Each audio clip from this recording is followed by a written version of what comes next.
Hi guys, thanks for joining me again for Far From Normal's online art class. Today we're going to be talking more about perspective. We're going to build a little bit on what we learned last week and learn a couple of new things to help you with your drawing in perspective. What you're going to need today is a ruler, a pencil, and just some plain sheets of paper. You can grab some colored pencils if you'd like to work on what we're going to be doing later. You can add some color to that if you want, but that's completely optional. What we're going to talk today about is a different kind of perspective than what we talked about last week. Last week we talked about 1-point perspective, and this week we're going to talk about 2-point perspective. The difference is the number of vanishing points you're going to use. I want to review real quick some of the things we learned last week. One of those things being vanishing points. If you remember, the vanishing point is the point in the distance that all of your lines seem to disappear at. So that is your vanishing point. And we know, if you remember, you put your vanishing point on the horizon line. If you remember from last week, your horizon line is the line where your sky meets the land. Like if you're standing on a beach where the ocean would meet the sky, that nice thin line is your horizon line. And your vanishing points go on it. So today we're going to add one more thing to our vocabulary when we're talking about perspective, and that is eye level. I have a box I'm going to use for a little demonstration for you. First I want to talk about if we're looking at something like this in 1-point perspective, it's going to be facing you like this. And if you remember last week when we would draw a building and then its lines would go straight back to the vanishing point, like the road that we drew that was going back. When we're looking at 2-point perspective, we're going to be looking at things at more of an angle, to where if you're looking at the corner of this box, then you have some lines going this way and some lines going that way. That's going to take us back to our 2 different vanishing points when we draw it. But like I said, the third thing we're adding in today is the idea of eye level. When something is exactly at the level that you're looking straight at it, it's at your eye level. So for this box, if it's at eye level for you, you're just going to see the 2 sides of it. Now something can be drawn above your eye level, so that's going to be when you're looking up at it, you're going to see the 2 sides and the bottom. Or below your eye level, you're going to see the 2 sides and the top. So to illustrate how to do this a little bit better and how it translates into drawing, we're going to go ahead and we're going to draw 3 boxes with our 2-point perspective. We're going to draw one at eye level, one above, and one below, so that you get a better sense of how this all works and gets put together. So let's go ahead and work on that now. Okay, so when we're starting this activity to draw our boxes and learning a little bit about eye level, we're going to start once again with the horizon line. So that's the first thing we're going to draw in using your ruler in the center of your paper. You want to line it up nice and straight and go ahead and just draw a line. It doesn't have to be exactly in the center, but as close as you can get it. You want to just draw a nice horizon line. Okay, so that's going to be our starting point. Now from here, we're going to put on 2 vanishing points. We'll go ahead and put them close to the edges of the paper so that they're spread out pretty far. Now I want to say something here. I'm going to remind you again a little later too, but I want to make sure that you understand this. Sometimes if you're drawing something very big that's going to be in perspective and the drawing, wow, that's loud. Now I'm going to start that again. I'm going to shut this window actually. Okay. And again. So the first thing we're going to do for this is we're going to start by drawing our horizon line. So what we're going to do there is we're going to draw just about the center of your paper. It doesn't have to be exact. You want to use your ruler and line it up nice and straight, and you want to just draw a straight line across the center of your paper. That's going to be your horizon line. Now we're going to add our vanishing points. This week we're going to put on 2 instead of 1. So we're going to add them pretty close, about an inch or so away from the sides of your paper on your horizon line. Now, something to keep in mind when we're doing this, the boxes we're going to be drawing are relatively small. You might come to a point in your drawing when you want to draw something bigger, and the vanishing points are going to be sort of off your paper somewhere.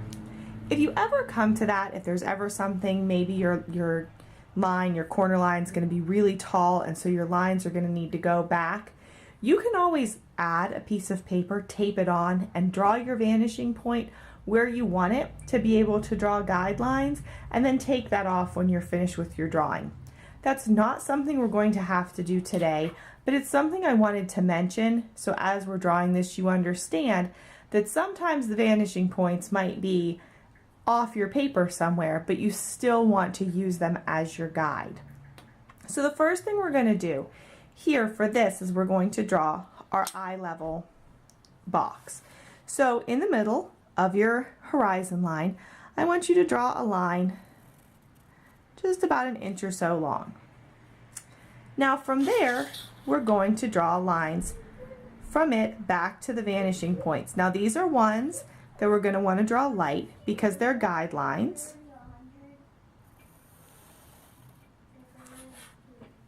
And then we're going to draw another one from the top. So we're going to do that on both sides.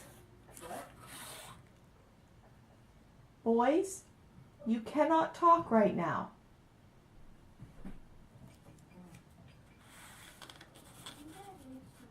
You cannot talk right now.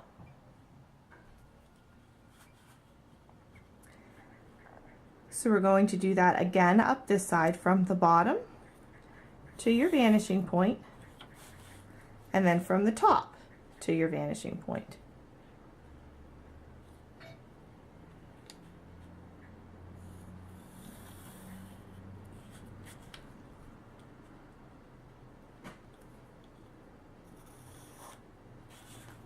So now you have some sort of an interesting pointy thing. So what we're going to do here is now we're going to draw in the edges of our box.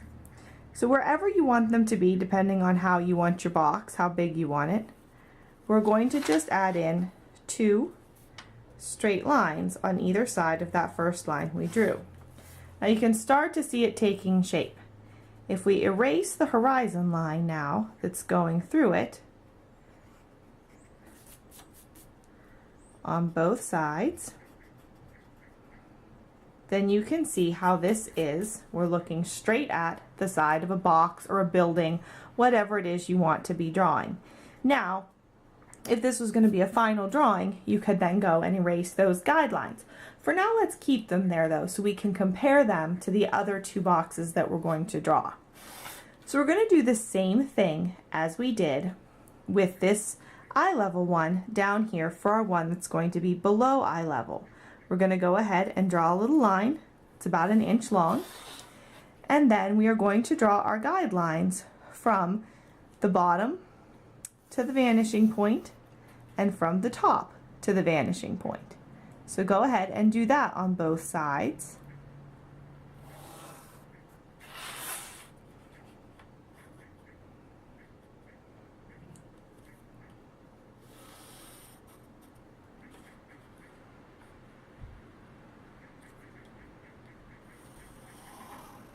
Okay, so now we have kind of a V.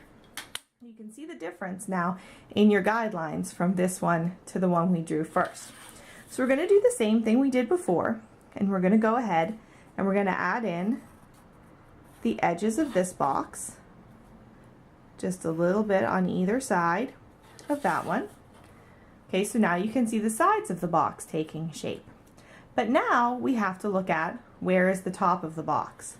Well, those lines are also going to be going to our vanishing point. So from this side, we are going to take this line back to the opposite vanishing point. So you're going to line up the corner of that with your vanishing point. And then we're going to do the same thing on this side to the opposite vanishing point. So we're going to go from this corner to this vanishing point now. And now that box is done. And you can see how we'd see the sides and the top of it. Now we're going to go ahead and we're going to do one that's going to be above eye level. Once again, let's go ahead and keep these guidelines so that we can see the difference. So let's draw another just about an inch long line. Keep it in line with these. We're going to do this one up near the top of our page. Now, this is going to be almost exactly what we did with the bottom one, but from the top. So we're going to do guidelines from the top to the vanishing point, and then from the bottom to the vanishing point. And we'll do that again on both sides.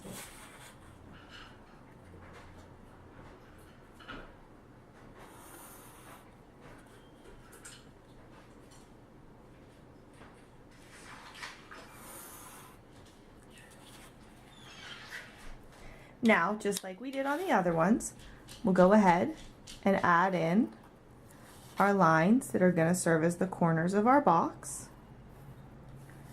And then we're going to go from this one to the opposite vanishing point, just like we did on the bottom. And then do the same from this one to the opposite vanishing point there. So from that bottom corner over. Okay, so now you can see very clearly how we can illustrate eye level, above eye level, and below eye level, and how simple it is just to vary where we're putting our box and how our guidelines go. You can also see how much our guidelines can change depending on where our figure is, whatever we want to draw. So we might end up with very angled ones or almost straight ones, but it's very important to use those guidelines and use those vanishing points so that all of your angles end up lining up nicely and everything looks nice and in perspective. So now that we've done that and you have a better sense of how the 2-point perspective works and how eye level can be changed within 2-point perspective, I want to show you one thing real quick. This is kind of a neat illustration in this book. It shows you your horizon line and at eye level, and then progressively getting further and further and further below eye level. So you can see the variation in just moving things down just a little bit from where your eye level is. You can also see how the guidelines change from when you're working at eye level all the way down to below eye level. So that's just another little illustration of how this works. What I'm going to show you now is a couple examples of some drawings that have been done in 2-point perspective, and that way you can get an idea of what kinds of things you can draw using this technique. I want you to pay close attention to them because we're going to be picking one and you're going to be trying to draw it on your own or do your own variation of it. So go ahead and take a look at these.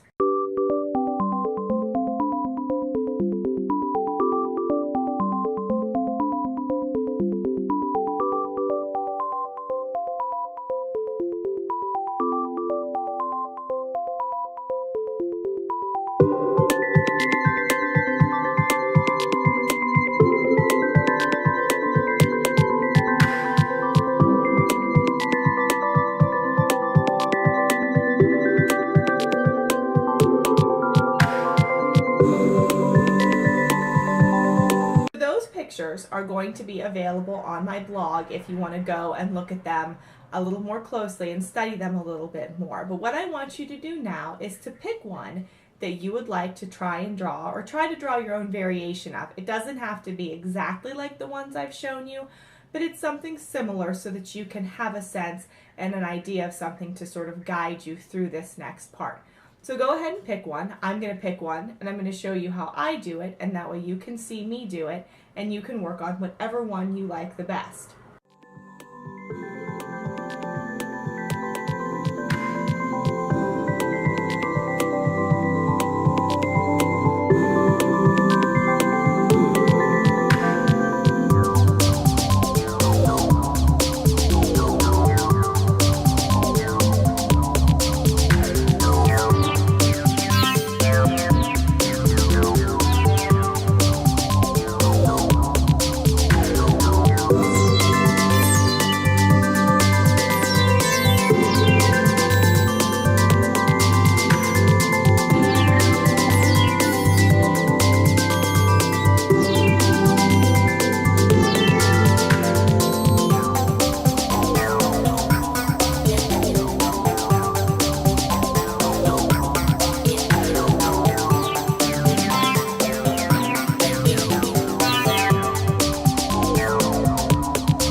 Okay, so you can see how I took the inspiration of the present that was one of the pictures and just sort of built on it and made several different sizes and shapes of presents just to show you how you can do a little variation on these different things I've shown you. You do the same effect if you were drawing several different buildings.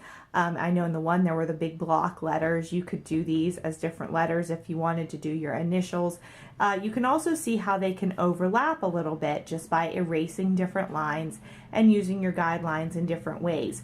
I hope you noticed too, when I was drawing these checkers, I just used my ruler as a guide. I didn't draw my guidelines the whole way because I knew where I wanted these to stop, but I used my ruler as a guide to direct me to my vanishing point, so that helped these all stay nicely in perspective. So there's my finished one. Like I said, if I wanted to add some color, there's a lot you can do with these, but this is just mine real quick to show you what kind of inspiration you can take from these. So that's just something you can work on, and you guys can pick whichever one you want and do with it whatever you'd like to do. So now that we're done with that, you guys can keep working on yours. You can add details, you can add color, you can do whatever you want with your drawing to make it what you really want it to look like as a finished product. Now from here, you can keep drawing different things. You can go back to those pictures and try a different one, or look around and find something that would be able to be drawn in 2-point perspective and see how you can do it just from scratch and see what you can come up with. This is something that takes a bit of practice, just like most everything in drawing, so just keep working on it, just keep practicing it, and you'll just keep getting better. So I hope you guys all enjoyed this class, and I hope you'll join me again next week. I'll see you then.